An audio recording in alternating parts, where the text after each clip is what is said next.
Hello dear, good evening all of you. I hope you all are healthy and well-being. So welcome back in very amazing video. So in this particular video, we basically talk about nerve impulse transmission and conduction. कि nerve impulse transmission कैसे होता है, हमारा nervous system का क्या role होता है हमारी बॉडी में, इन सब के बारे में आज हम डिस्कस करेंगे। ठीक है, जैसा कि आप जानते हैं नर्वस सिस्टम हमारी बॉडी में एक ग्रेट कंट्रोल करता है। हमारी बॉडी में जो भी कंट्रोल होते हैं, कोऑर्डिनेशंस होते हैं, वो सारे के सारे नर्वस सिस्टम के द्वारा होते हैं और नर्वस सिस्टम के साथ मिलके हमारा काम करता है एंडोक्राइन सिस्टम। नर्वस सिस्टम में न्यूरॉन्स होते हैं। आपको पता है कि structural and functional unit of nervous system क्या होते हैं, न्यूरॉन्स होते हैं। और हमारे जो एंडोक्राइन सिस्टम होता है, एंडोक्राइन सिस्टम में हमारे एंडोक्राइन ग्लैंड्स आती हैं जो कि बेटा हार्मोन्स बनाती हैं। ये सारी बातें आपको पता है। ठीक है, सो आज अपना जो टॉपिक है, आज अपना टॉपिक जो है क्या है, न्यूरल कंट्रोल एंड कोऑर्डिनेशन में ही हम लोग एक सब टॉपिक पढ़ेंगे जिसका नाम होता है nerve impulse transmission. Nerve impulse transmission और कंडक्शन दोनों में डिफरेंसेस होते हैं। ट्रांसमिशन का मतलब होता है एक न्यूरॉन से दूसरे न्यूरॉन्स में ट्रांसमिट होना, इसको हम लोग ट्रांसमिशन बोलते हैं। और सिंगल एक ही एक जॉन के अंदर ट्रांसफर होना इलेक्ट्रिकल इम्पल्स का मतलब कंडक्शन, उसको हम लोग क्या बोलते हैं, नर्व इम्पल्स कंडक्शन बोलते हैं। चलिए बेटा आगे हम लोग देखते हैं। जैसे हम लोग generation and conduction of nerve impulse के बारे में पढ़ेंगे। जनरेशन का मतलब होता है जेनरेट होना। छोटी छोटी चीज़ें हैं, इसको हम लोग लिखते जाएंगे। जनरेशन का मतलब होता है जेनरेट होना।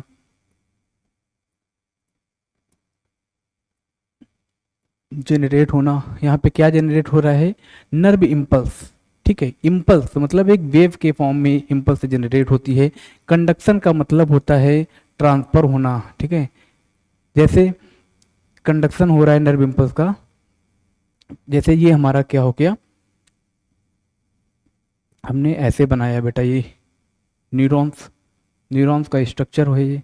आपको पता है न्यूरॉन्स के पार्ट कौन कौन से होते हैं, उन सब के बारे में हमने बना लिया।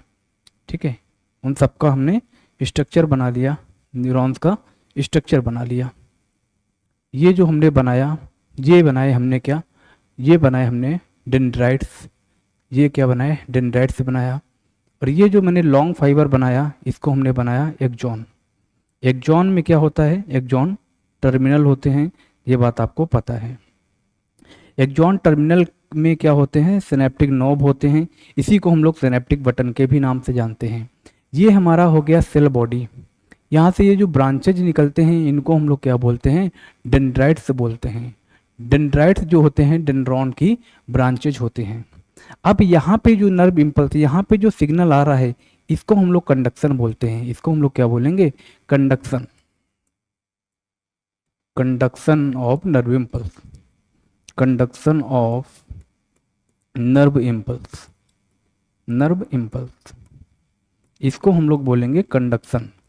अगर यही हम बोलें कि जो हमारा साइनेप्स होता है, साइनेप्स क्या होता है, एक न्यूरॉन्स और दूसरे न्यूरॉन्स के बीच में जो जंक्शंस बनता है, उसको हम लोग क्या बोलते हैं, साइनेप्स बोलते हैं। आपने देखा होगा बहुत जगह पे ऐसा डायग्राम बना हुआ देखा होगा। एक ये न्यूरॉन्स हो गया, ठीक है, और एक दूसरा न्यूरॉन्स हम यहाँ पे बना लेंगे। यहाँ पे हमने दूसरा न्यूरॉन्स बना लिया।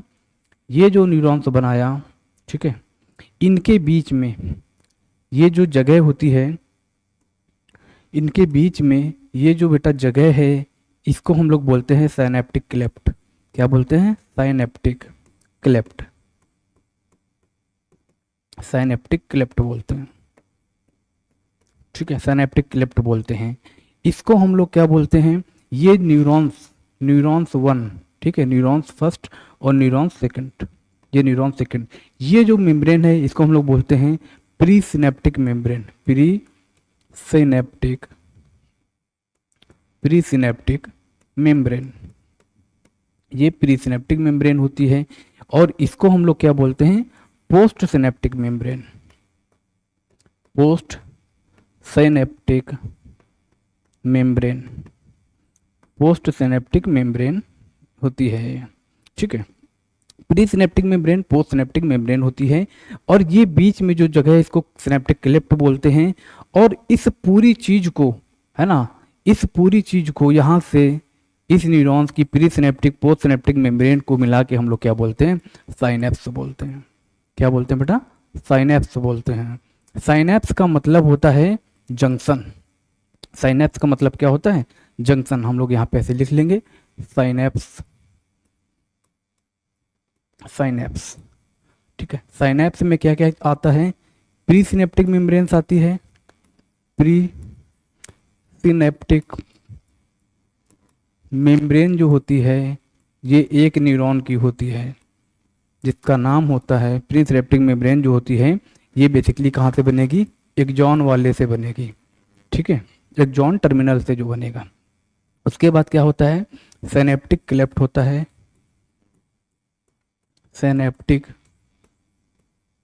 सिनेप्टिक क्लेफ्ट होता है, और सिनेप्टिक क्लेफ्ट के बाद क्या होता है, पोस्ट सिनेप्टिक मेम्ब्रेन होती है, पोस्ट सिनेप्टिक मेम्ब्रेन होती है, ठीक है।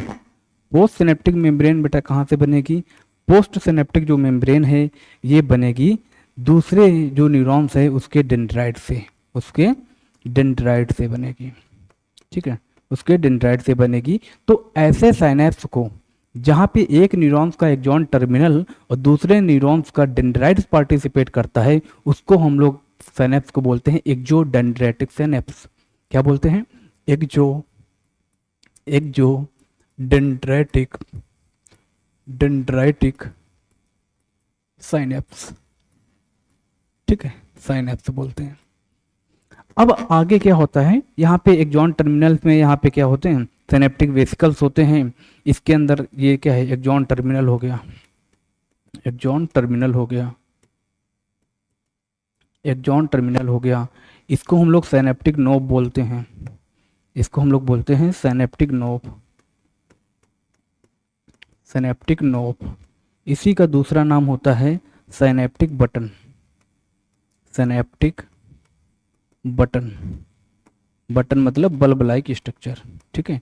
अब इसके अंदर बेटा जो भरा रहता है, इसके अंदर ये जो मैंने डॉट डॉट से ब्लू कलर से बनाया है ये क्या है, ये न्यूरोट्रांसमीटर है, ये क्या है, न्यूरोट्रांसमीटर है, न्यूरोट्रांसमीटर है, न्यूरोट्रांसमीटर है, न्यूरोट्रांसमीटर है। अब न्यूरोट्रांसमीटर किसके अंदर भरा हुआ है, ये जो है ये, इसको हमने क्या बोला, इसको हमने बोला बेटा सिनेप्टिक वेसिकल, सिनेप्टिक वेसिकल।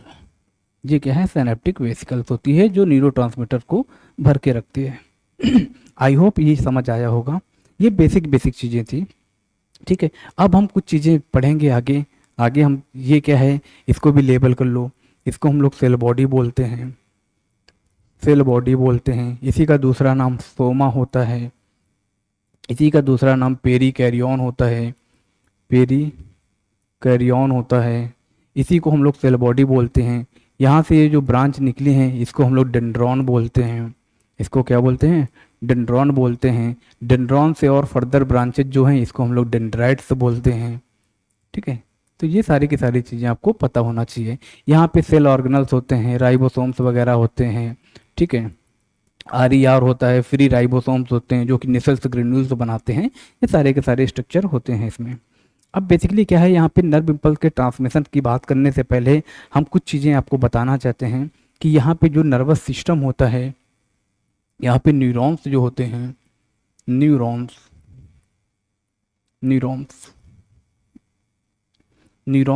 ये कैसे होते हैं, न्यूरॉन्स जो हैं स्ट्रक्चरल, न्यूरॉन्स जो होते हैं structural and functional unit of nervous system. हमारे नर्वस सिस्टम की स्ट्रक्चरल और फंक्शनल यूनिट होते हैं, ठीक है, नर्वस सिस्टम की स्ट्रक्चरल एंड फंक्शनल यूनिट होते हैं। अब ये जो न्यूरॉन्स होते हैं ये बेटा कैसे होते हैं, एक्साइटेबल होते हैं, एक्साइटेबल सेल्स होते हैं ये न्यूरॉन्स। इनको स्टिमुलस मिलेगा तो ये एक्साइट करेंगे, ठीक है। और ये कैसे होते हैं, ये कैसे होते हैं, DTR डीटीआर होते हैं। अब बोलोगे आप डीटीआर क्या है सर? डीटीआर का मतलब होता है ये क्या करते हैं, स्टिमुलस को डिटेक्ट करते हैं। स्टिमुलस को क्या करते हैं, डिटेक्ट करते हैं। स्टिमुलस को डिटेक्ट करेंगे, स्टिमुलस को डिटेक्ट करेंगे। टी से इसको क्या करेंगे, ट्रांसमिशन करेंगे, इसका ट्रांसमिशन करेंगे, इसका ट्रांसमिशन करेंगे। आर से क्या करेंगे बेटा, रिस्पॉन्स करेंगे, है ना, रिस्पॉन्स करेंगे। तो ये न्यूरॉन्स की प्रॉपर्टी होती है। नर्वस सिस्टम में हमारे न्यूरॉन्स जो होते हैं इनकी ये प्रॉपर्टी होती है। न्यूरॉन्स के अलावा और भी चीज़ें होती हैं जो नर्वस सिस्टम को बनाने के लिए रिस्पॉन्सिबल होती हैं, न्यूरल टिश्यू को बनाने के लिए रिस्पॉन्सिबल होती हैं। उन सेल का नाम होता है न्यूरोग्लियल। क्या होता है, न्यूरोग्लियल। न्यूरोग्लियल सेल्स जो होती हैं, न्यूरोग्लियल सेल्स होती हैं। न्यूरोग्लियल जो सेल्स होती हैं मोर देन 50% जो पार्ट होता है नर्वस सिस्टम का वो बनाने के लिए रिस्पॉन्सिबल होती हैं। तो यहाँ पे लिख लो responsible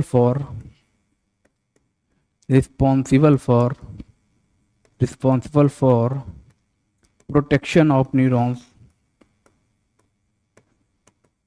protection of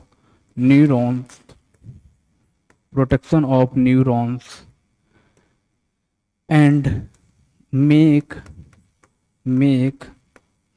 more than 50%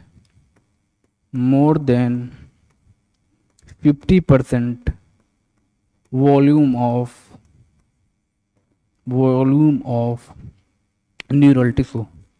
ठीक है, न्यूरल टिश्यू का ये मोर देन 50% वॉल्यूम बनाने के लिए रिस्पॉन्सिबल होती है। न्यूरल टिश्यू का मतलब है ऐसा टिश्यू जो नर्वस सिस्टम में पाया जा रहा है।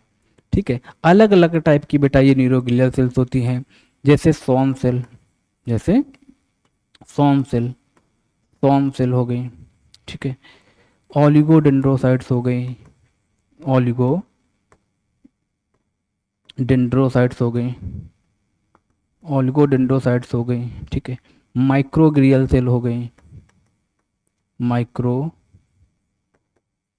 सेल हो गई। ठीक है, और भी होती हैं जैसे एस्ट्रोसाइट्स। ठीक है, एस्ट्रोसाइट्स, ये सारी की सारी जो हैं न्यूरोग्लिया सेल ही होती हैं। ठीक है, सॉन सेल जो होती हैं ये सीएनएस में माइलिन शीथ बनाती हैं। कहाँ पे बनाएंगी, सीएनएस में। सॉन सेल माइलिन शीथ बना सकती हैं, नहीं भी बना सकती हैं। जिसमें माइलिन शीथ बनेगी उसको माइलिनेटेड नर्व फाइबर्स बोलेंगे, जिसमें नहीं बनेगी उसको नॉन माइलिनेटेड बोलेंगे। ओलिगोडेंड्रोसाइट्स जो हैं, सॉरी, जो सॉन सेल हैं वो पीएनएस में बनाती हैं, सॉरी मैं उल्टा बोल गया। सॉन सेल जो हैं वो पीएनएस में बेटा बनाएगी माइलिन शीथ।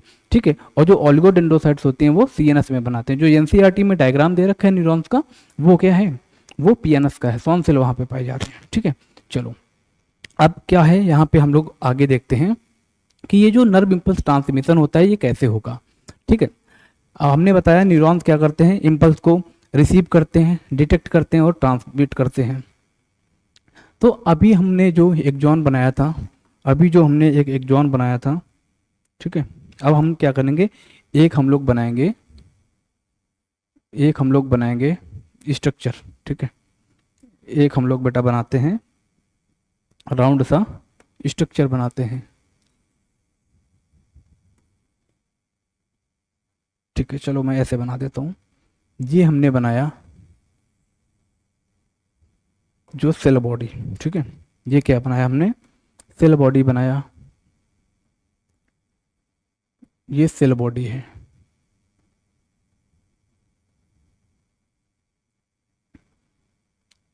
ठीक है, इसको हमने बोल दिया सेल बॉडी। सेल बॉडी का दूसरा नाम आपको पता है, सेल बॉडी को हम लोग क्या बोलते हैं, सोमा बोलते हैं। या फिर ऐसे बना लो, जो हमने एक्सॉन ऐसा बनाया था इसी को अब क्या करेंगे, ऐसे ट्रांसवर्सी बना लेंगे। ठीक है, तो ऐसे बनाया हमने। ठीक है, ऐसे बना लिया जी। अब यहाँ पे जो बनाया है मैंने, यहाँ पे जो बनाया है ये क्या है, एक्सॉन वाला पार्ट है। एक्सॉन क्या होता है, लॉन्ग फाइबर होता है। लॉन्ग फाइबर जो है वो क्या है, एक्सॉन है। अब यहाँ पे क्या होता है, ईसीएस होता है ना, extra cellular fluid, ECS. ECF जो होता है एक्स्ट्रा सेलुलर फ्लूइड होता है, extra cellular cellular fluid, extracellular fluid होता है, ठीक है। और यहाँ पे अंदर जो होता है उसको हम लोग क्या बोलते हैं, ICF बोलते हैं, मतलब जो सेल के अंदर फ्लूइड है, इंट्रा सेलुलर फ्लूइड, सेल के अंदर जो फ्लूइड है इंट्रासेलुलर फ्लूइड बोलते हैं। अब ये जो एक्सॉन बनाया है मैंने, ये जो एक्सॉन बनाया है, इसकी प्लाज्मा मेम्ब्रेन को हम लोग क्या बोलते हैं, एक्सोलेमा बोलते हैं। और इसके अंदर जो भरा हुआ होता है उसको एक्सोप्लाज्म बोलते हैं। साइटोप्लाज्म का ही नाम यहाँ पे एक्सोप्लाज्म देते हैं। और एक्सोलेमा एक टाइप की क्या है, प्लाज्मा मेम्ब्रेन ही है। प्लाज्मा मेम्ब्रेन को हम लोग क्या बोलते हैं, सेल मेम्ब्रेन बोलते हैं। ये बात आपको पता होगी, ठीक है। तो यहाँ पे क्या होता है, जब हमारा न्यूरॉन्स में कोई भी इम्पल्स नहीं जा रही होती है, कोई भी इम्पल्स नहीं जा रही है न्यूरॉन्स में, तो न्यूरॉन्स हमारा उस टाइम किस कंडीशन में होता है, रेस्टिंग कंडीशन में होता है। रेस्ट में होता है, कोई भी स्टिमुलस उसको नहीं मिला तो आराम करता है वो, ठीक है। तो उसको हम लोग क्या बोलते हैं, रेस्टिंग कंडीशन बोलते हैं। तो यहाँ पे न्यूरॉन्स जो होता है रेस्टिंग कंडीशन, रेस्टिंग को ही हम लोग क्या बोलते हैं पता है, पोलराइज्ड। रेस्टिंग को हम लोग पोलराइजेशन भी बोलते हैं, या फिर बोलते हैं पोलराइज स्टेज में है, ठीक है। रेस्टिंग या पोलराइज स्टेज में हमारा न्यूरॉन्स है। तब इसमें होता क्या है, एक्चुअल में हमारा जो एक्स्ट्रासेलुलर फ्लूइड होता है, यहाँ पे सोडियम आयन, बाहर जो आउटर जो मेम्ब्रेन्स होती है, यहाँ पे सोडियम आयन की वजह से पॉजिटिव चार्ज होता है, ठीक है। सोडियम आयन की वजह से पॉजिटिव चार्ज होता है। और अंदर जो होता है चार्ज वो कैसा होता है, निगेटिव चार्ज होता है। इनसाइड जो होता है वो निगेटिव चार्ज होता है, आउटसाइड जो होता है वो पॉजिटिव चार्ज होता है। आउटसाइड का पॉजिटिव चार्ज सोडियम की वजह से है, और इनसाइड का पॉजिटिव चार्ज जो है वो पोटेशियम की वजह से। इस बात को बेटा याद रखना। यहाँ पे भी पॉजिटिव चार्ज होता है, मतलब पोटेशियम तो क्या है, पॉजिटिव है, बट ओवरऑल जो चार्ज होता है वो निगेटिव चार्ज होता है। तो यहाँ पे जो निगेटिव चार्ज इंट्रासेलुलर फ्लूइड में जो निगेटिव चार्ज है वो किसकी वजह से है, फॉस्फेट PO4 3- और negative charge proteins, negative charge protein, negative charge protein, negative charge proteins ये आ गई। तो क्या हुआ, इसकी वजह से निगेटिव चार्ज आ गया। और यहाँ पे क्या होता है, और यहाँ पे क्या होता है, पोटेशियम आयंस होता है। पोटेशियम आयन जो होता है ये इनसाइड में ज़्यादा होता है। इनसाइड में क्या है, ये मोर है, ज़्यादा होता है। जबकि यहाँ पे क्या होता है, एक्स्ट्रा सेलुलर फ्लूइड की बात करेंगे यहाँ पे, तो यहाँ पे सोडियम जो होता है वो ज़्यादा होता है। अब ये जो मेम्ब्रेन होती है, अंदर निगेटिव चार्ज क्यों है, ये जो मेम्ब्रेन है रेस्टिंग कंडीशन में जो मेम्ब्रेन होती है मोर परमेबल होती है पोटेशियम आयन के लिए। तो यहाँ पे हम लोग लिख लेंगे in resting condition, in resting condition, in resting condition, in resting condition axonal membrane, axonal membrane, axonal membrane is more permeable, more permeable, more permeable for, more permeable for potassium ion, potassium ion के लिए मोर permeable होती है। And nearly impermeable for, nearly impermeable for positive charge, या मतलब basically हम लोग लिख लेंगे यहाँ पे सोडियम, है ना, impermeable for sodium and negative charge proteins, negative charge proteins, charge proteins, negative charge proteins, proteins and anions, anions के लिए क्या होते हैं, ये इनपरमेबल होती है, ठीक है। एनायंस में मतलब जो निगेटिव चार्ज हैं, क्योंकि एनायंस का साइज क्या होता है, बड़ा होता है, due to large size of anions, large size of anion, large size होता है एनायंस का। इस वजह से क्या होता है, ये जो मेम्ब्रेन है इससे हमारे जो नेगेटिव चार्ज होती हैं प्रोटीन्स वो बाहर नहीं जा पाती हैं। बट यहाँ पे रेस्टिंग कंडीशन में क्या होता है, ये जो पोटेशियम के लिए परमेबल होती है। ठीक है, तो ये बात आपको पता होना चाहिए। रेस्टिंग कंडीशन में यहाँ पे कौन सा पंप काम करता है उसके बारे में भी पता होना चाहिए आपको।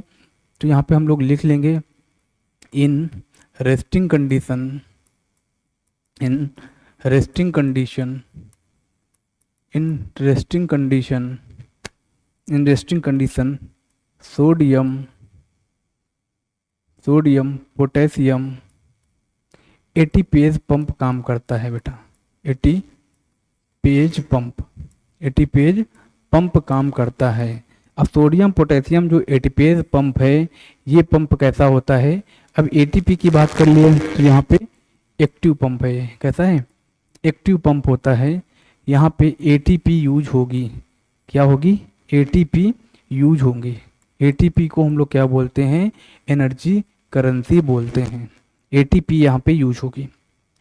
इतनी चीज़ें क्लियर हुई आपको कि मैंने क्या बोला कि जब हमारा न्यूरॉन्स रेस्टिंग कंडीशन में होता है तो कोई इम्पल्स ट्रांसमिशन नहीं होता है, और रेस्टिंग कंडीशन में इसका जो पोटेंशियल होता है RMP, resting membrane potential, RMP को क्या बोलते हैं हम लोग, resting membrane potential, potential resting membrane potential जो होता है ये होता है -70 मिली वोल्ट। कितना होता है, -70 मिली वोल्ट। ये -70 millivolt resting membrane potential होता है। ये -70 मिली वोल्ट से -90 मिली वोल्ट तक ये वेरी करता है। आगे मैं बताऊंगा भी कि जब हाइपर पोलराइजेशन होता है तो वो 90 मिली वोल्ट तक पहुंच जाता है। ठीक है, चलो अभी क्या है, इतनी चीज़ें आपको समझ आई होंगी। अभी यहाँ पे रेस्टिंग कंडीशन में सोडियम पोटेशियम पंप काम कर रहा है। कोई भी यहाँ पे लीकी चैनल्स भी प्रेजेंट होते हैं। सोडियम के लिए लीकी चैनल्स होते हैं, अलग अलग टाइप के चैनल्स होते हैं, है ना। आयन चैनल्स होते हैं, जैसे सोडियम वोल्टेज गेटेड चैनल्स हो गए, पोटेशियम वोल्टेज गेटेड चैनल्स हो गए, सोडियम लीकी चैनल्स हो गए, पोटेशियम लीकी चैनल्स हो गए, सोडियम पोटेशियम पंप हो गया। ठीक है, तो ये अलग अलग मकैनो गेटेड चैनल होते हैं, लाइगेंड गेटेड चैनल होते हैं, लिगेंड गेटेड चैनल बेसिकली जो केमिकल से बाइंड करते हैं। ठीक है, न्यूरोट्रांसमीटर जिसमें जाके बाइंड करता है उसको हम लोग लाइगेंड गेटेड चैनल बोलते हैं। इतनी चीज़ें आपको समझ आई। अभी यहाँ पे कोई इम्पल्स का ट्रांसमिशन नहीं हो रहा है, बाहर पॉजिटिव है अंदर निगेटिव है। बाहर पॉजिटिव सोडियम की वजह से, अंदर जो निगेटिव है पोटेशियम की वजह से, फॉस्फेट आयन की वजह से, निगेटिव चार्ज प्रोटीन की वजह से। ठीक है, और ये जो सोडियम पोटेशियम पंप होता है इसका काम क्या होता है, सोडियम पोटेशियम जो पंप होता है ये करता क्या है एक्चुअल में, मैं यहाँ पे लिख देता हूँ।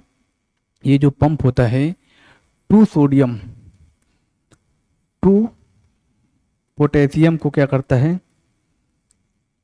इन करता है, इन। ठीक है, इन करता है, और 3 पोटेशियम को क्या करता है, आउट करता है। ठीक है, इनको हम लोग इन फ्लक्स बोलते हैं और आउट को हम लोग ई फ्लक्स बोलते हैं। ये चीज़ें आपको पता होनी चाहिए। ठीक है, तो यहाँ पे हम लोग लिख लेते हैं बेटा, जो सोडियम पोटेशियम पंप होता है, सोडियम पोटेशियम पंप। ठीक है, sodium potassium pump, sodium potassium pump. इसके बारे में थोड़ी चीज़ हम लिख लेते हैं ताकि आपको आसानी हो जाए। ठीक है, सोडियम पोटेशियम पंप ये करता क्या है, इसको याद करने के लिए एक ट्रिक मैंने बनाया है। नोकिया, नोकिया का बेटा फ़ोन आपने पढ़ा होगा, मतलब देखा होगा। एन से क्या है, सोडियम, एन से क्या है, सोडियम। सोडियम का क्या होता है, Na, Na सोडियम होता है। अब इसको क्या किया जा रहा है, आउट किया जा रहा है, आउट। आउट को हम लोग बोलते हैं ई फ्लक्स। क्या बोलते हैं बेटा, ई फ्लक्स, ई फ्लक्स बोलते हैं। के को हम लोग बोलते हैं पोटेशियम, के को हम लोग बोलते हैं पोटेशियम। पोटेशियम को क्या किया जा रहा है, इन किया जा रहा है। इन को हम लोग क्या बोलते हैं, ई फ्लक्स बोलते हैं। ठीक है, तो ये चीज़ें आपको पता होनी चाहिए। और ये जो होता है एक्टिव पंप होता है, ये आपको पता ही है। ठीक है, एक्टिव पंप होता है। अब क्या हुआ, अभी आरएमपी जो था, आरएमपी जो था ये माइनस, आरएमपी जो था -70 मिली वोल्ट था। आरएमपी जो था ये -70 मिली वोल्ट था, 70 मिली वोल्ट था। ठीक है, अभी कोई इम्पल्स का कंडक्शन नहीं हो रहा था। अब क्या होगा, अब यहाँ पे कुछ चैनल्स खुलेंगे। ठीक है, यहाँ पे कुछ चैनल्स खुलेंगे, तो कैसे होगा आगे उसके बारे में हम लोग बात करते हैं। एक चीज़ क्या होता है, थ्रेशोल्ड स्टिमुलस, वो भी लिख लो यहाँ पे बेटा, threshold, threshold stimulus, threshold stimulus. Threshold का मतलब क्या होता है पता है आप? थ्रेशोल्ड का मतलब होता है कि मिनिमम अमाउंट ऑफ, किसी चीज़ को खोलने के लिए या किसी चीज़ को चलाने के लिए जितने मिनिमम अमाउंट की ज़रूरत पड़ती है। सपोज आपको कोई चीज़ खरीदनी है, आपको एक पेन खरीदना है, वो पेन आता है बेटा कितने रुपए का, 10 रुपए का। ठीक है, तो 10 रुपए आपके पास तो होने ही होने चाहिए, 10 रुपए होना मैंडेटरी है उस पेन को खरीदने के लिए, तभी आप उस पेन को परचेज कर पाएंगे। अगर आपके पास 10 रुपए नहीं है तो पेन आप परचेज नहीं कर पाएंगे। इसी तरह यहाँ पे क्या होता है, थ्रेशोल्ड स्टिमुलस होता है minimum amount of stimulus which require to opening of the sodium channels. ठीक है, तो यहाँ पे हम लोग लिखेंगे क्या लिखेंगे, minimum amount of stimulus, minimum amount of stimulus, amount of stimulus या फिर पोटेंशियल स्टिमुलस या फिर potential which require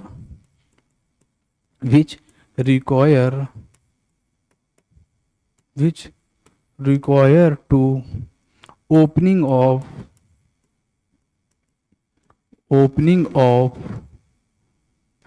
some channels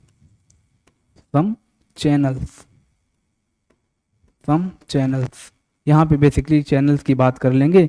तो यहाँ पे क्या होते हैं, पहले सोडियम के जो लीकी चैनल्स होते हैं वो ओपन होते हैं। ठीक है, सोडियम के लीकी चैनल्स ओपन होते हैं, लीकी चैनल ओपन होते हैं। और लीकी चैनल ओपन होने की वजह से क्या होता है, आगे ये जब -55 मिली वोल्ट हो जाता है, ये थ्रेशोल्ड स्टिमुलस कितना होता है, -55 मिली वोल्ट होता है। ठीक है, -55 मिली वोल्ट जैसे ही पोटेंशियल आएगा, ये क्या होंगे, सोडियम के लीकी चैनल्स ओपन हो जाएंगे। और फिर उसके बाद क्या होता है, सोडियम के वोल्टेज ग्रेडेड चैनल ओपन हो जाते हैं। सोडियम लीकी चैनल्स ओपन होते हैं, then sodium voltage gated channel, VCG का मतलब होता है बेटा वोल्टेज गेटेड चैनल ओपन हो जाते हैं। जैसे ही सोडियम के वोल्टेज गेटेड चैनल ओपन होते हैं, ठीक है, तो क्या होता है, सोडियम का इनफ्लक्स हो जाता है। अभी सोडियम बाहर था, पॉजिटिव चार्ज के लिए मेम्ब्रेन परमेबल नहीं थी। अब क्या होगा, पॉजिटिव चार्ज के लिए मेम्ब्रेन को परमेबल बनाना है, तो उसके लिए अपन को क्या चाहिए, थ्रेशोल्ड स्टिमुलस चाहिए -55 मिली वोल्ट। ठीक है, तो ये हम लोग आगे देखते हैं। तो इसके लिए क्या हुआ, अब फिर से हम लोग एक डायग्राम बनाएंगे। ये हमने एक इतना बड़ा डायग्राम बनाया।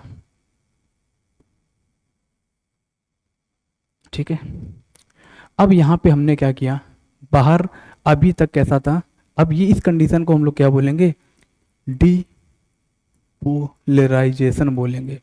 क्या बोलेंगे, डीपोलराइजेशन बोलेंगे।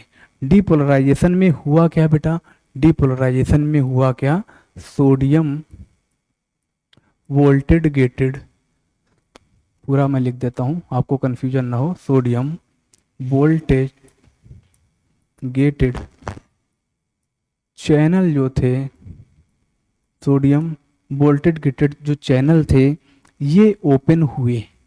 ये क्या हुए, ओपन हुए और क्या हुआ, सोडियम का इनफ्लक्स हुआ। क्या हुआ, सोडियम का इनफ्लक्स हुआ, सोडियम अंदर आया, सोडियम की एंट्री हुई। कहाँ पे एंट्री हुई बेटा, ICF में, ICF में इसकी एंट्री हुई, इंट्रासेलुलर फ्लूइड में।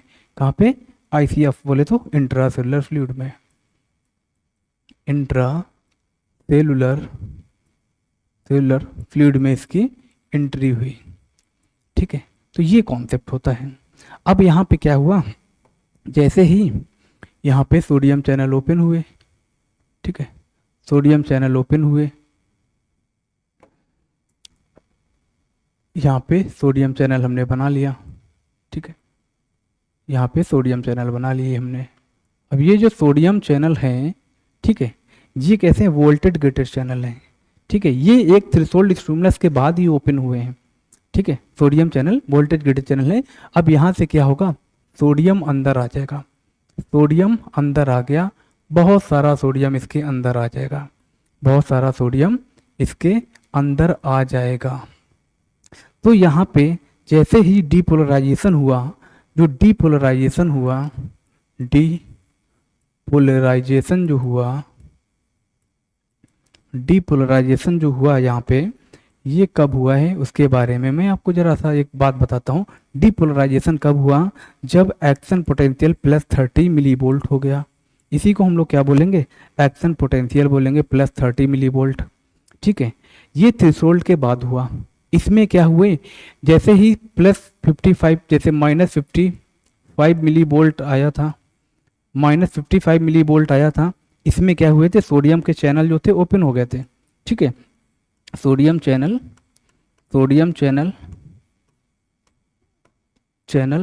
ओपन हो गए थे, सोडियम चैनल ओपन हो गए थे। पहले लीकी चैनल ओपन हुए, वो ओपन हो गए सोडियम चैनल। ठीक है, वो भी सोडियम वोल्टेज गेटेड चैनल। ठीक है, वोल्टेज गेटेड चैनल ओपन हो गए, सोडियम इनफ्लक्स हो गया। इस +30 मिलीवोल्ट में क्या हुआ, यहाँ पे सोडियम चैनल क्या हुए, सोडियम वोल्टेज गेटेड चैनल जो थे ये क्या हो गए, क्लोज हो गए। ये सोडियम वोल्टेज गेटेड चैनल क्या हो गए, क्लोज हो गए। अब यहाँ पे ओपन क्या हुआ, +30 मिलीवोल्ट में potassium voltage gated channel open हो गए। Potassium voltage gated channel open होने की वजह से क्या हुआ, पोटेशियम जो था वो बाहर जाने लगा, पोटेशियम जो था वो लीक करने लगा, बाहर जाने लगा। तो इसका क्या हो गया, ई फ्लक्स हो गया, पोटेशियम का क्या हो गया, ई फ्लक्स हो गया। अभी मैं बताऊंगा ई फ्लक्स हो गया। ठीक है, तो यहाँ पे पोटेशियम का ई फ्लक्स हो गया। यहाँ पे क्या हुआ था, डिपोलराइजेशन में sodium voltage gated channel open हुए, सोडियम अंदर आया। अब यहाँ पे जो चार्ज था बेटा वो उल्टा हो गया। पहले बाहर कैसा था, पॉजिटिव था, अब क्या हुआ, बाहर निगेटिव हो गया, अंदर पॉजिटिव हो गया, बहुत सारा सोडियम आ गया। इस सोडियम चार्ज की वजह से ये चारों तरफ फैलने लगा, क्योंकि आपको पता है जो लाइक चार्ज होते हैं, ठीक है, लाइक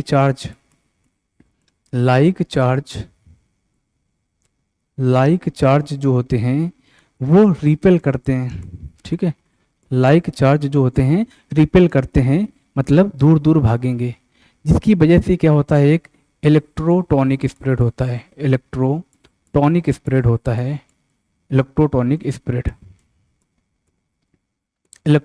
स्प्रेड हुआ। और हमने इतना सेगमेंट, ठीक है, यहाँ से यहाँ तक की बात करी, अभी यहाँ से यहाँ तक की बात करी। सपोज ये हमने मान लिया ये कौन सा था, सेगमेंट ए वाला था। अभी तक हमने बी वाले सेगमेंट की बात नहीं करी। बी वाले सेगमेंट में तो वही कंडीशन है, बी वाले सेगमेंट में बाहर पॉजिटिव है, बाहर पॉजिटिव, अंदर क्या है बेटा, निगेटिव है। ये रेस्टिंग में ही है, ये कैसा है, रेस्टिंग में ही है। बट इधर वाला जो था, इधर वाला क्या हो गया था, इसमें चार्ज उल्टा हो गया था, ये क्या हो गया था, डीपोलराइज हो गया था। इस सेगमेंट के, ए वाले सेगमेंट के सोडियम चैनल ओपन हो गए थे। अब आपको पता है ये चार्ज पॉजिटिव चार्ज निगेटिव की तरफ जाएगा। ठीक है, तो ये वाला जो चार्ज है इधर जाएगा पॉजिटिव निगेटिव की तरफ, और ये वाला इधर की तरफ जाएगा। तो यहाँ पे क्वेश्चन आता है कि आउटर जो एक्स्ट्रा सेलुलर मेम्ब्रेन है, मतलब एक्स्ट्रा सेलुलर फ्लूइड है, आउटर जो मेम्ब्रेन है, वहाँ पे चार्ज किधर से किधर मूव करेगा, तो वो बी से ए की तरफ मूव करेगा, और अंदर जो है वो ए से बी की तरफ मूव करेगा। ठीक है, अभी मैंने आपको बताया +30 मिलीवोल्ट में प्लस 30 मिली वोल्ट में सोडियम चैनल क्लोज हो गए थे, सोडियम वोल्टेड गेटेड चैनल ये क्लोज हो गए थे, ठीक है। और ओपन क्या हुए थे, ओपन हुए थे potassium volted gated channel. Potassium volted gated channel open हुए, पोटेशियम बाहर गया। अभी ये डिपोलराइजेशन हो गया है, अब इसको क्या करना है, फिर से रेस्टिंग में जाना है। जैसे ही रेस्टिंग में जाएगा तो क्या चीजें होंगी उसके बाद देखते हैं हम लोग। फिर से हम एक ही मेम्ब्रेन बना लेंगे, ठीक है। फिर से हमने एक मेम्ब्रेन बना ली। अभी क्या था, अब यहाँ से बाहर पॉजिटिव चार्ज हो गया, ठीक है, बाहर पॉजिटिव चार्ज हो गया, बाहर पॉजिटिव चार्ज हो गया, अंदर निगेटिव चार्ज हो गया, अंदर निगेटिव चार्ज हो गया, क्योंकि निगेटिव चार्ज नहीं निकल पा रहा था। निगेटिव चार्ज नहीं निकल पाता है, एनायंस नहीं निकल पाते हैं क्योंकि लार्ज साइज होता है। अभी तक यहाँ पे चैनल जो ओपन हुए हैं, ये ओपन हुए हैं कौन से बेटा, पोटेशियम वाले। कौन से, पोटेशियम। ये जो हैं potassium, potassium voltage volted gated channel है, potassium volted gated channel open हुए। इसकी वजह से क्या हुआ, पोटेशियम का ई फ्लक्स हो गया, पोटेशियम का ई फ्लक्स हो गया, पोटेशियम बाहर चला गया। अब आप जब देखोगे पोटेशियम बाहर चला गया, स्टार्टिंग में पोलराइजेशन की कंडीशन में यहाँ पे क्या आ गया, अभी क्या आ गया, पोटेशियम आ गया, ठीक है, पोटेशियम बाहर आ गया। बाहर की कंडीशन में पहले जो था डिपोलराइजेशन में क्या था, बाहर निगेटिव चार्ज हो गया था, अंदर पॉजिटिव हो गया था। मैं एक बार फिर से रिकॉल कराता हूँ आपको ताकि कंफ्यूजन ना हो। रेस्टिंग कंडीशन में क्या था, बाहर सोडियम था, अंदर पोटेशियम था। निगेटिव चार्ज प्रोटीन फॉस्फेट की वजह से अंदर निगेटिव चार्ज था। एनायंस का साइज बड़ा होता है, इस वजह से वो मेम्ब्रेन से बाहर नहीं जा पाते हैं। इम्परमेबल होता है निगेटिव चार्ज के लिए, बट पोटेशियम के लिए परमेबल होती है मेम्ब्रेन। रेस्टिंग कंडीशन में सोडियम पोटेशियम पंप काम करता है, और लीकी चैनल्स जो ओपन होते हैं, जो चार्ज की गड़बड़ी होती है, तो उस चार्ज की गड़बड़ी को कंप्लीट करने के लिए सोडियम पोटेशियम पंप काम करता है। ये सोडियम पोटेशियम पंप जो होता है, 3 सोडियम को आउट करता है, 2 पोटेशियम को इन करता है। आउट करने को हम लोग ई फ्लक्स बोलते हैं, और इन करने को हम लोग इनफ्लक्स बोलते हैं, ठीक है। तो ये सारा का सारा सिस्टम ठीक चल रहा था, आराम से चल रहा था। रेस्टिंग कंडीशन में जो रेस्टिंग मेम्ब्रेन पोटेंशियल होता है -70 मिली वोल्ट होता है, ठीक है। अब हुआ क्या, हमको भाई सिग्नल भेज के कुछ ना कुछ काम करवाना है। हमारा ब्रेन जो है कोऑर्डिनेशन कंट्रोल कर रहा है। सपोज यहाँ पे मेरे हाथ में किसी चींटी ने काटा, तो यहाँ से सेंसरी न्यूरॉन्स के द्वारा सिग्नल हमारे ब्रेन में जाएगा। ब्रेन में जाएगा तो ब्रेन भी तो सिग्नल भेजेगा उसके यहाँ पे, वो भी मोटर न्यूरॉन की हेल्प से सिग्नल भेजेगा कि भाई आप अपना हाथ हटा लो, आपको जो चीज़ काट रही है, चींटी काट रहा है, मधुमक्खी काट रही है, वो आपके लिए हानिकारक है, हार्मफुल है, आप हाथ हटा लो। तो हमारे मोटर न्यूरॉन्स क्या करेंगे, हाथ हटाने का काम कराएंगे, ठीक है। तो ये सारा का सारा रेस्टिंग में था। अब हुआ क्या बेटा, अब हमने बताया सोडियम पोटेशियम पंप ऐसे ऐसे काम करते हैं। कैसे, इसका ट्रिक बता दिया मैंने, नोकिया से आप ऐसे याद कर लोगे। एक्टिव एक होता है थ्रेशोल्ड स्टिमुलस। चैनल को ओपन करने के लिए एक स्टिमुलस की जरूरत पड़ती है, इसको हम लोग थ्रेशोल्ड स्टिमुलस बोलते हैं। -55 मिली वोल्ट होता है। एक मिनिमम अमाउंट ऑफ स्टिमुलस या potential which require to opening of the channels. जैसे सोडियम चैनल ओपन करने के लिए -55 मिली वोल्ट में सोडियम चैनल ओपन हो जाते हैं, ठीक है। -55 मिली वोल्ट में यहाँ पे सोडियम चैनल ओपन हो जाते हैं। सोडियम वोल्टेड गेटेड चैनल ये क्या हो गए, ओपन हो गए -55 मिली वोल्ट में। -55 मिली वोल्ट में ओपन हो गए, और सोडियम का क्या हो गया, इनफ्लक्स हो गया। सोडियम का इनफ्लक्स हो गया तो इस कंडीशन को हमने क्या बोला, डीपोलराइजेशन बोला। क्या बोला, डीपोलराइजेशन बोला। अब परमेबिलिटी बेटा चेंज होगी। परमेबिलिटी मतलब बाहर पहले क्या था, रेस्टिंग में बाहर पॉजिटिव चार्ज था, अंदर नेगेटिव चार्ज था। अब बाहर नेगेटिव चार्ज हो गया, अंदर पॉजिटिव चार्ज हो गया, क्योंकि सोडियम बहुत सारा सोडियम वोल्टेड गेटेड चैनल की हेल्प से अंदर आ गया। लाइक चार्ज जैसे ही ज़्यादा अंदर आएगा तो वहाँ पे स्प्रेड होगा। क्या होगा, लाइक चार्ज रिपेल करेंगे, तो ये जो ए वाला सेगमेंट था और एक बी वाला सेगमेंट है, ए वाले सेगमेंट में अभी यहाँ पे चैनल ओपन हुए, बी वाले सेगमेंट में कोई चेंजमेंट नहीं हुआ, ये रेस्टिंग में पड़ा हुआ है। जैसे ही सोडियम अंदर आया, पॉजिटिव चार्ज क्या करेगा, इधर उधर अपने आप को रिफिल कराएगा, जिसकी वजह से क्या होगा, पॉजिटिव चार्ज ए से बी अंदर की साइड में, इनसाइड में ए से बी की तरफ मूव करेगा और बाहर आउटसाइड में बी टू ए करेगा। ये क्वेश्चन आता है, ठीक है। लाइक चार्ज स्प्रेड करते हैं, ठीक है। अब प्लस 30 मिली वोल्ट में क्या हुआ, प्लस 30 मिली वोल्ट के पोटेंशियल में क्या हुआ, सोडियम जो वोल्टेज गेटेड चैनल थे ये क्या हो गए, क्लोज हो गए। ये sodium voltage gated channel close हो गए और potassium voltage gated channel open हो गए। Potassium voltage gated channel open होने की वजह से पोटेशियम का क्या हो गया, इफ्लक्स हो गया, ठीक है। पोटेशियम का इफ्लक्स हो गया, जिसकी वजह से क्या है, पोटेशियम बाहर चला गया। पोटेशियम बाहर चला गया। इस कंडीशन को हम लोग क्या बोलते हैं, इस कंडीशन को हम लोग बोलते हैं रीपोलराइजेशन। रीपोलराइजेशन बोलते हैं। रीपोलराइजेशन का मतलब है यहाँ से स्टिमुलस से, मतलब रीपोलराइजेशन का फिर से रेस्टिंग में जाना, है ना। Again goes into resting condition, resting condition में जाना। अब ये फिर से रेस्टिंग कंडीशन में जा रहा है, तो क्या बेटा आप ये देख पा रहे हैं, बाहर जो हम डीपोलराइजेशन जब पहले था तो बाहर क्या हो गया था, निगेटिव हो गया था। उसके पहले जो पोलराइजेशन था, पोलराइजेशन में बाहर पॉजिटिव चार्ज था। वो पॉजिटिव चार्ज किसकी वजह से था, सोडियम की वजह से था। यहाँ पे पॉजिटिव चार्ज किसकी वजह से है, पोटेशियम की वजह से है। चार्ज तो सिमिलर हो गया, बट क्या आयंस जो है सोडियम पोटेशियम, इनका तो डिफरेंस हो गया ना। तो इस डिफरेंस को खत्म करने के लिए, फिर हमारे पास क्या एक ऑप्शन आता है, इस डिफरेंस को खत्म करने के लिए हम लोग यहाँ पे सोडियम पोटेशियम एटीपेज पंप चला देते हैं। सोडियम पोटेशियम एटीपेज पंप चला देते हैं, ठीक है। ये जो चार्ज की गड़बड़ी हुई है, तो इस गड़बड़ी को पूरा करने के लिए फिर से हमारे ये सोडियम पोटेशियम पंप भाई साहब आएंगे। 3 सोडियम को क्या कर देंगे, आउट कर देंगे। 3 सोडियम को आउट कर देंगे, 2 पोटेशियम को इन कर देंगे, ठीक है। तो चार्ज जो होगा वो बैलेंस हो जाएगा और हमारा ये जो पोटेशियम था बाहर, ये क्या हो जाएगा, फिर से अंदर आ जाएगा। और फिर से कंडीशन कैसी बन जाएगी, फिर से कंडीशन हमारी जैसी पहले थी, बाहर पॉजिटिव चार्ज, अंदर नेगेटिव चार्ज जो था, बाहर सोडियम ज़्यादा था, ठीक है। बाहर सोडियम हो गया, अंदर क्या हो गया, पोटेशियम हो गया, ठीक है। तो ये कंडीशन हो गई और इसको हम लोग क्या बोलते हैं, रीपोलराइजेशन बोलते हैं। अब इसी में क्या होता है, एक होता है हाइपर पोलराइजेशन। इसमें क्या है, हाइपर पोलराइजेशन में क्या होता है बेटा, hyper polarisation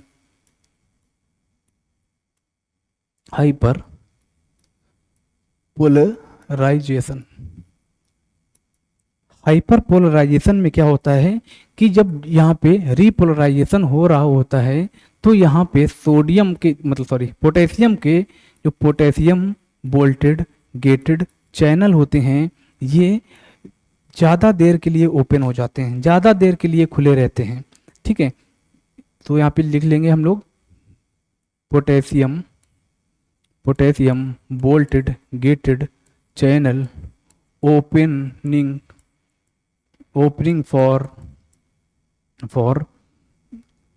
more time duration,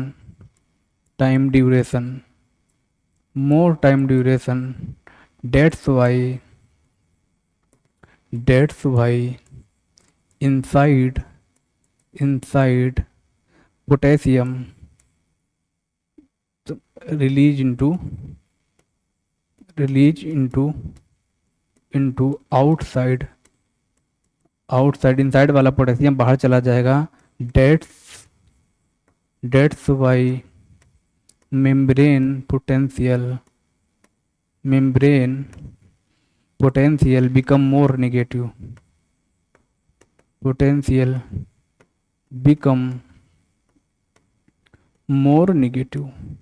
मोर निगेटिव हो जाएगा, ठीक है।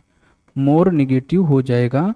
कहीं कहीं पे बुक में बेटा -80 मिली वोल्ट लिखा रहता है, ठीक है। कहीं कहीं पे -90 मिली वोल्ट लिखा रहता है। तो अगर ये दोनों लिखा है तो दोनों को आप सही बोल सकते हैं, कोई गलत बात नहीं है, ये क्यों हुआ? क्योंकि पोटेशियम के जो चैनल थे वो ज़्यादा देर तक ओपन रह गए, इसको हम लोग हाइपर पोलराइजेशन बोलते हैं।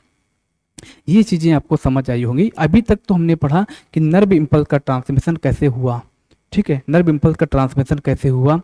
अब एक चीज़ और पढ़ना चाहते हैं, यहाँ पे हम लोग पता होना चाहिए कि यहाँ पे ये जो एक्सॉन होता है, एक्सॉन होता है, एक एक्सॉन ये होता है, मैंने स्टार्टिंग में ही बनाया था, फिर से बनाते हैं बेटा, कोई दिक्कत की बात नहीं है, ठीक है। एक एक्सॉन, एक्सॉन क्या, ये बेसिकली डेंड्राइट्स होता है, ठीक है।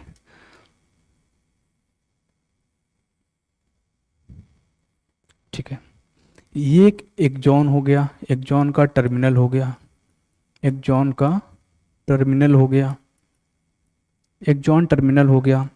इस एक्सॉन टर्मिनल में इसको हम लोग क्या बोलते हैं? सिनेप्टिक नोब बोलते हैं, सिनेप्टिक नोब बोलते हैं।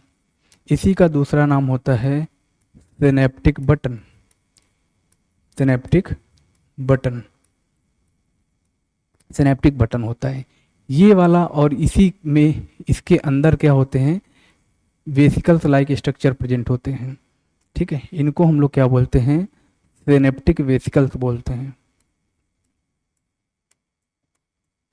Synaptic vesicle.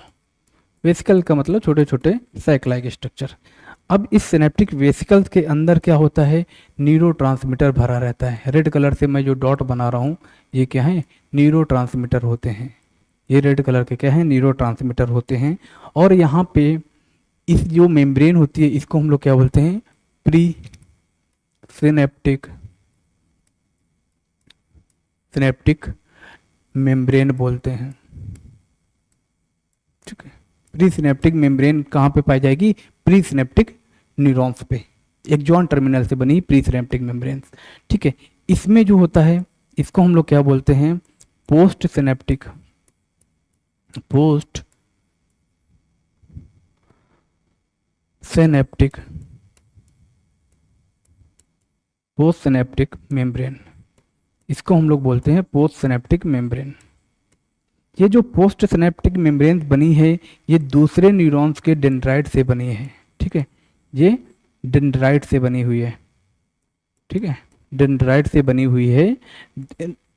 न्यूरॉन सेकंड है ना, न्यूरॉन सेकंड, ये कोई दूसरा न्यूरॉन है, उसकी जो ये डेंड्राइट्स है ये, और ये जो है ये एक्सॉन फर्स्ट है, मतलब बेसिकली न्यूरॉन फर्स्ट है, न्यूरॉन फर्स्ट इससे बनी हुई है, ठीक है। अब यहाँ पे क्या होता है? यहाँ पे कुछ चैनल्स होते हैं, चैनल्स हर चीज़ के लिए होते हैं। तो यहाँ पे जो चैनल्स होता है ये चैनल है calcium bolted gated channel. Calcium bolted gated channel ये ओपन होते हैं, ठीक है। ये क्या होते हैं? जब ओपन होंगे तो कैल्शियम इससे अंदर आ जाएगा। कैल्शियम कहाँ आ जाएगा? यहाँ पे आ जाएगा, कैल्शियम यहाँ पे आ जाएगा। कैल्शियम में चार्ज कितना होता है? Ca+2 होता है, ठीक है। Ca+2 लिखा है बेटा मैंने यहाँ पे। कैल्शियम अंदर आ जाएगा। अब ये कैल्शियम करेगा क्या कि ये जो सिनेप्टिक वेसिकल्स हैं, ये जो सिनेप्टिक वेसिकल्स हैं इनसे फ्यूज करेगा, इनसे फ्यूज करेगा और यहाँ पे क्या कराएगा? यहाँ पे इस न्यूरोट्रांसमीटर को रिलीज करा देगा। इस न्यूरोट्रांसमीटर को रिलीज करा देगा। ये वाला जो स्ट्रक्चर है इसको हमने क्या बोला था? सिनेप्टिक क्लेफ्ट बोला था। क्या बोला था? सिनेप्टिक क्लेफ्ट बोला था, ठीक है। ये क्या है? सिनेप्टिक क्लेफ्ट है। इस सिनेप्टिक क्लेफ्ट में ये न्यूरोट्रांसमीटर रिलीज हो जाएगा, ये यहाँ पे आके फ्यूज कर जाएंगी और न्यूरोट्रांसमीटर को रिलीज करा देंगी। ये जो है इसके अंदर जो भरा है रेड वाला, ये बेसिकली जो है, और ये जो मैंने बनाया है ये सारा का सारा क्या है? न्यूरोट्रांसमीटर है, न्यूरोट्रांसमीटर, न्यूरोट्रांसमीटर है। अब ये न्यूरोट्रांसमीटर क्या करेगा? रिलीज हो गया तो ये जो डेंड्राइट्स होती हैं पोस्ट सिनेप्टिक मेम्ब्रेन्स, यहाँ पे इसके क्या प्रेजेंट होते हैं? रिसेप्टर प्रेजेंट होते हैं, सोडियम के लिए चैनल्स प्रेजेंट होते हैं, ठीक है। तो ये क्या करेगा? न्यूरोट्रांसमीटर इससे आके अब क्या कर लेगा? बाइंड कर लेगा। इससे आके क्या करेगा, बाइंड कर लेगा। जब न्यूरोट्रांसमीटर इनसे आके बाइंड करेगा तो सिग्नल फिर आगे वाला ये न्यूरॉन्स भी तो क्या होगा, डिपोलराइज होगा, फिर भी तो इसकी मेम्ब्रेन में चेंजमेंट आएगा, है ना। तो एक न्यूरॉन से दूसरे न्यूरॉन्स में नर्व इम्पल्स ट्रांसमिशन ऐसे होता है। ठीक है, आई होप ये समझ आया होगा। ठीक है, तो और यहाँ पे जो साइनेप्स बना है, ठीक है, मैंने स्टार्टिंग में बताया था साइनेप्स जो होता है एक्सॉन और डेंड्राइट्स की मिलने से बना है, तो एक्सोडेंड्राइटिक साइनेप्स बोलते हैं। कहीं कहीं पे क्या होता है, जब मसल्स की बात करेंगे, मसल कॉन्ट्रेक्शन की बात करेंगे, तो वहाँ पे क्या होता है, मोटर न्यूरॉन्स और न्यूरोमस्कुलर जंक्शन जो बनता है, ठीक है ना, मोटर न्यूरॉन्स और मसल्स के बीच में जो जंक्शन बनता है उसको लोग न्यूरोमस्कुलर जंक्शन बोलते हैं, वो अलग केस होता है। ठीक है, वहाँ पे भी हम लोग इसी तरह से उसमें डिपोलराइजेशन वगैरह होता है, सारे के सारे चैनल्स ओपन होते हैं, तो ऐसे आप समझ सकते हैं इस चीज़ को। ठीक है, आई होप की चीज़ें समझ आई होंगी और इसको आप रिवाइज करोगे समझ आ जाएगा। ठीक है, सो बेसिकली जो चैनल ओपन होते हैं एक वोल्टेज पे ही ओपन होते हैं, जिसको हम लोग थ्रेशोल्ड बोलते हैं। सो जो भी चैनल ओपन होते हैं आपको पता है कि एक थ्रेशोल्ड स्टिमुलस पे ही होते हैं, बेसिकली स्टिमुलस आएगा तभी आगे काम होगा। ठीक है, तो और चीज़ें जैसे समझने वाली हैं, आपको मैं एक दो चीज़ें और बता देता हूँ कि जो न्यूरॉन्स वगैरह होते हैं एक्साइटेबल हैं, ये सारे के सारी चीज़ें अपना बात कर चुके हैं। ठीक है, रिपोलराइजेशन कैसे होता है, डिपोलराइजेशन कैसे होता है, एक हम सिंपल सा स्ट्रक्चर बना देते हैं। स्ट्रक्चर क्या, मैं इसे ड्रॉ कर देता हूँ, ठीक है, ताकि आपको आसानी हो जाए समझने में। ठीक है, न्यूरॉन्स न्यूरॉन्स न्यूरॉन्स ठीक है, न्यूरॉन्स के पार्ट कौन कौन से होते हैं ये तो आपको पता है। पहला क्या होता है, डेंड्राइट्स होते हैं। ठीक है, फिर क्या होता है, सेल बॉडी होता है, फिर क्या होता है, एक्सॉन होते हैं। ठीक है, एक्सॉन होता है। इस एक्सॉन में क्या होता है, एक्सॉन टर्मिनल होता है। एक्सॉन में एक्सॉन टर्मिनल होता है, टर्मिनल होता है। और ये जो एक्सॉन है, एक्सॉन ये क्या है, सिंगल होता है। कैसे होते हैं, सिंगल होते हैं। ठीक है, सिंगल होते हैं। और एक्सॉन जो टर्मिनल होता है यहाँ पे, इसको हम लोग बोलते हैं सिनेप्टिक नॉब, सिनेप्टिक नॉब बोलते हैं। इस सिनेप्टिक नॉब को हम लोग सिनेप्टिक बटन के भी नाम से जानते हैं, सिनेप्टिक बटन के भी नाम से जानते हैं, सिनेप्टिक बटन के भी नाम से जानते हैं। और इस सिनेप्टिक बटन के अंदर बेटा क्या होता है, सिनेप्टिक वेसिकल होती हैं, सिनेप्टिक सिनेप्टिक वेसिकल होती हैं। ठीक है, सिनेप्टिक वेसिकल होती हैं। इस सिनेप्टिक वेसिकल के अंदर क्या होता है, न्यूरोट्रांसमीटर भरा रहता है, न्यूरो ट्रांसमीटर ट्रांसमीटर भरा रहता है। न्यूरोट्रांसमीटर, न्यूरोट्रांसमीटर है क्या, न्यूरोट्रांसमीटर क्या है, a type of chemical, a type of chemical, a type of chemical which help in transmission of nerve impulse, transmission of nerve impulse, nerve impulse के transmission में ये हेल्प कराता है। ठीक है, तो ये होते हैं न्यूरोट्रांसमीटर। अब न्यूरोट्रांसमीटर अलग अलग टाइप के होते हैं। कुछ ऐसे न्यूरोट्रांसमीटर होते हैं जो नर्व इम्पल्स के कंडक्शन को बढ़ा देते हैं, उसको हम लोग एक्साइटेटरी न्यूरोट्रांसमीटर बोलते हैं। कुछ ऐसे होते हैं जो इनहिबिटरी होते हैं। ठीक है, तो यहाँ पे हम लोग लिख लेंगे न्यूरोट्रांसमीटर टू टाइप के एक्साइटेटरी होते हैं, एक्साइटेटरी एक्साइटेटरी के एग्जांपल जैसे होता है एसिटिल कोलिन, एस्टिल कोलिन होता है। ठीक है, एस्टिल कोलिन होता है, इसी को हम लोग ACH के नाम से जानते हैं, ACH के नाम से जानते हैं। ठीक है, और क्या होता है, इपिनेफ्रिन होता है, इपिनेफ्रिन होता है, इपिनेफ्रिन होता है। ठीक है, नॉर इपिनेफ्रिन होता है, नॉर इपिनेफ्रिन होता है। ठीक है, और ACH जो होता है ना, वैसे एसिटिलकोलिन, ये इनहिबिटरी की तरीके भी काम भी करता है, ठीक है, दोनों के तरीके काम कर लेता है। जो इनहिबिटरी होते हैं, इनहिबिटरी, इनहिबिटरी में क्या क्या एग्जांपल्स आते हैं? इनहिबिटरी में हम लोग एग्जांपल्स की बात करेंगे तो यहाँ पे हम लोग बोलते हैं कि गाबा, गाबा है ना, गामा अमीनो ब्यूटारिक एसिड, इसका फुल फॉर्म होता है गामा अमीनो ब्यूटारिक एसिड, ठीक है। और क्या होता है? डोपामिन, डोपामिन, डोपामिन होता है। और होता है सेरोटोनिन, ठीक है, सेरोटोनिन। ये होते हैं इनहिबिटरी न्यूरोट्रांसमीटर। न्यूरोट्रांसमीटर एक टाइप के केमिकल होते हैं, ये आपको पता है, ठीक है। अब एक्सॉन में यहाँ पे ऐसे भरे रहते हैं। डेंड्राइट जो होते हैं ये क्या है? ब्रांच्ड होते हैं, ब्रांच्ड होते हैं, मोर देन वन होते हैं, मोर देन वन होते हैं, है ना, एक से ज़्यादा होते हैं। सेल बॉडी में का नाम क्या होता है? साइटोन होता है, ये तो पता ही है आपको, मैंने स्टार्टिंग में लिख दिया था। यहाँ पे क्या प्रेजेंट होते हैं? सेल ऑर्गेनल्स प्रेजेंट होते हैं, सेल ऑर्गेनल्स प्रेजेंट होते हैं, ठीक है। और क्या प्रेजेंट? सेल ऑर्गेनल्स की बात करेंगे, जैसे सेल ऑर्गेनल्स में ही बहुत सारे आते हैं, है ना। Cell body, cell body, cell body में कई चीज़ें प्रेजेंट होती हैं। यहाँ पे सारे के सारे सेल ऑर्गेनल्स होंगे, सेंट्रियोल्स को छोड़ के, ठीक है। सेल ऑर्गेनल्स, सेल ऑर्गेनल्स, इन सेल ऑर्गेनल्स की बात करेंगे तो जैसे क्या आ जाएगा? माइटोकॉन्ड्रिया आ जाएगा, माइटोकॉन्ड्रिया, जिसको हम लोग power house of the cell बोलते हैं। राइबोसोम आ जाएंगे, राइबोसोम्स आ जाएंगे, ठीक है। रफ इंडोप्लाज्मिक रेटिकुलम आ जाएगा, rough endoplasmic,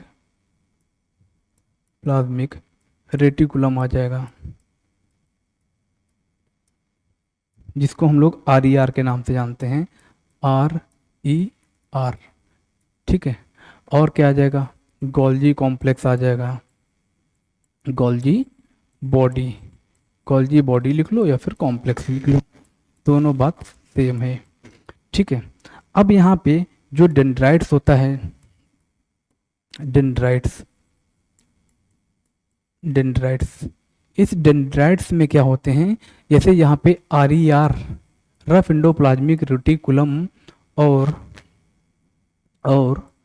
free ribosome, free ribosome, free ribosome, ठीक है, रफ इंडोप्लाज्मिक रेटिकुलम और फ्री राइबोसोम प्रेजेंट होते हैं तो हम लोग क्या बोलते हैं? निसेल्स ग्रेन्यूल्स बोलते हैं, निसेल्स ग्रेन्यूल्स बोलते हैं, निसेल्स ग्रेन्यूल। निसेल्स ग्रेन्यूल्स का बेटा काम क्या होता है? आप जानते होंगे, यहाँ पे राइबोसोम है तो राइबोसोम जो है वो क्या कराएंगे? प्रोटीन की सिंथेसिस करा देंगे, ठीक है।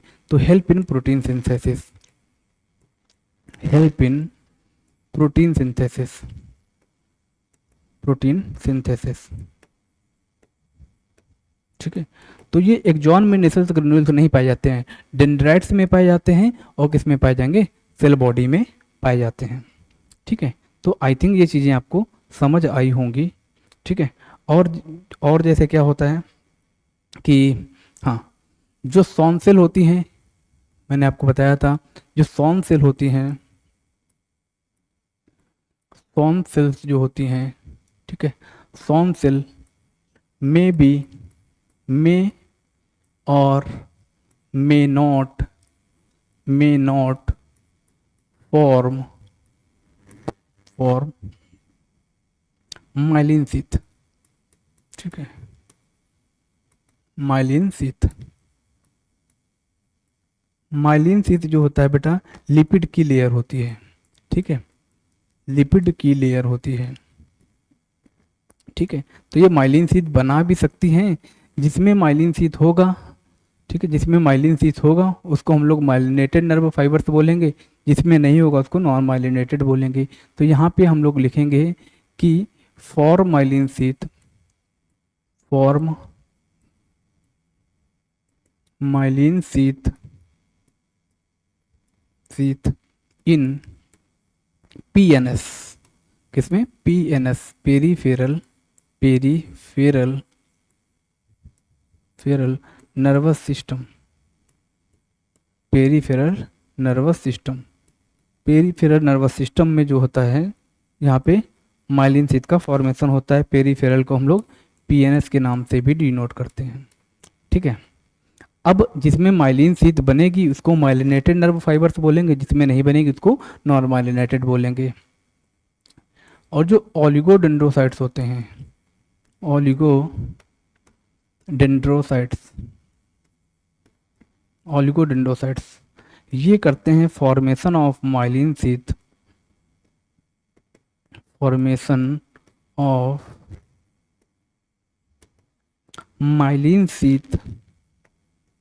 इन सीएनएस,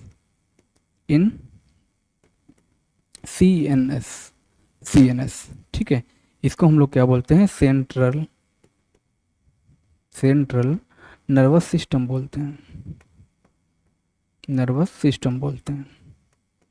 ठीक है। तो ये चीज़ें आपको पता चल गई।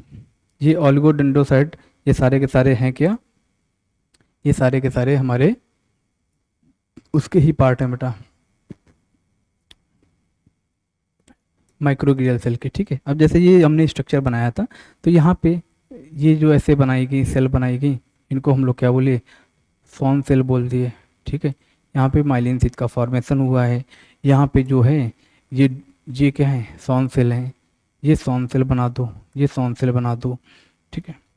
और ये जो है इसको माइलिन शीथ लिख दो, माइलिन शीथ से डिनोट कर दो, ठीक है। और ये जो सेल हैं इनको सॉन सेल लिख दो, सॉन सेल। सो बेटा हमारा जो पूरा का पूरा जो टॉपिक था, वो सारा का सारा जो टॉपिक था हमने क्या किया? कंप्लीट कर लिया, ठीक है। वो सारा का सारा टॉपिक हमने कंप्लीट कर लिया और प्रॉपर तरीके से हमने देख भी लिया कि कहाँ पे कितना पढ़ना था। हमने डीपोलराइजेशन की बात कर ली, रीपोलराइजेशन की बात कर ली, हाइपर पोलराइजेशन की बात कर ली, ठीक है। तो आई होप बेटा आपको समझ आई होंगी चीज़ें। सो बहुत बहुत thank you and best of luck. आप आगे पढ़ते रहें और आगे बढ़ते रहें, है ना। स्टडी को बेटा कभी छोड़ना नहीं है, स्टडी बहुत ज़रूरी है ना। पढ़ाई से ही सारी चीज़ें हैं, ठीक है बेटा। Thank you and best of luck. मिलते हैं नेक्स्ट वीडियो में।